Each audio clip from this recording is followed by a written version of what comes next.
কচু কার কার পছন্দ অবশ্যই কিন্তু জানাবেন। কচুটা কত বড় দেখেন গাইজ। অনেক দিন পর্যন্ত কচু খেতে ইচ্ছা করে, কিন্তু মোর জামাই পাইতেছিল না বাজারে, কারণ এটা সচরাচর সবসময় পাওয়া যায় না। আজকে পাইছে, নিয়ে আসছে। তো আমি এটা ডাটাটা আপনাদের সাথে শেয়ার করছিলাম যে কিভাবে রান্না করছিলাম। ডাটাটা এত বেশি মজার ছিল, তাই ভাবলাম গোড়াটাও আজকে রান্না করি। গোড়াটা কিন্তু ভীষণ পছন্দের একটা খাবার, মানে চিংড়ি মাছ দিয়ে রান্না করলে অথবা ইলিশ মাছের মাথা দিয়ে সেই কিন্তু মজা লাগে। প্রথমে কচুটা আমি কাইটা 20 মিনিটের জন্য ভিজাইতে দিছিলাম। ভিজাইয়া আমি ওটা ধুইয়া সেদ্ধ করব।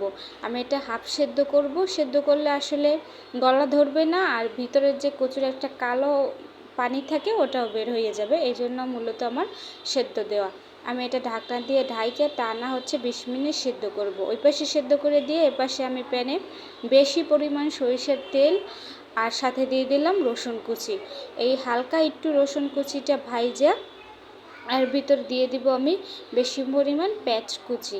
দুইটা আমি একসাথে সুন্দর করে একটু সময় নিয়ে ভাইজা নিব। আসলে রসুনটা একটু ভাইজা নিলে সুন্দর একটা ফ্লেভার আসে আর খাইতেও ভালো লাগে। কচুতে একটু সবসময় রসুনটা বেশি পরিমাণ দিতে হয়। সাথে দিয়ে দিলাম আদা রসুন বাটা, বেশি পরিমাণ চিংড়ি মাছ, একটু সময় নিয়ে ভাইজা নিব। এটা ভাজা হয়ে গেলে এখানে আমি অ্যাড করব গুঁড়ো মশলাগুলো। অন্য পাশে আমি দেখতেছিলাম আমার কচুটা কিন্তু মোটামুটি সেদ্ধ হয়ে গেছে। ওই যে দেখতেছেন গাইস, কি কালো কালো একটু পানি বের হয়েছে।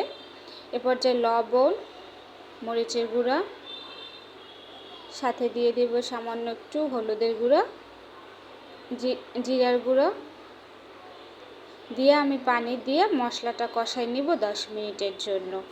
আমি একটু মরিচের পরিমাণটা বেশি দিছি, কারণ এখানে আমি প্রচুর ঝাল খাবো। কচুতে যদি চিংড়ির সাথে ঝাল হয়, আহ কি যে মজা! আর এমনিতেই আমরা একটু ঝালটা বেশি পছন্দ করি।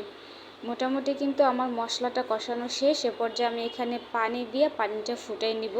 আমি এখানে কোনো প্রকার ঠান্ডা পানি দিব না, এই জন্য আগেই পানিটা একটু ফুটাই নিয়েছি, যাতে কচুতে গলা না ধরে। মানে আমার আম্মু বলে যদি পানিটা ফুটাই নেওয়া হয়, ওই পানির ভিতর কচু দিলে গলা নাকি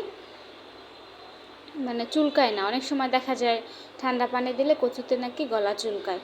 এখন এই পানিতেই আমি একবারে টানা 20 মিনিট সেদ্ধ করে নিয়েছি।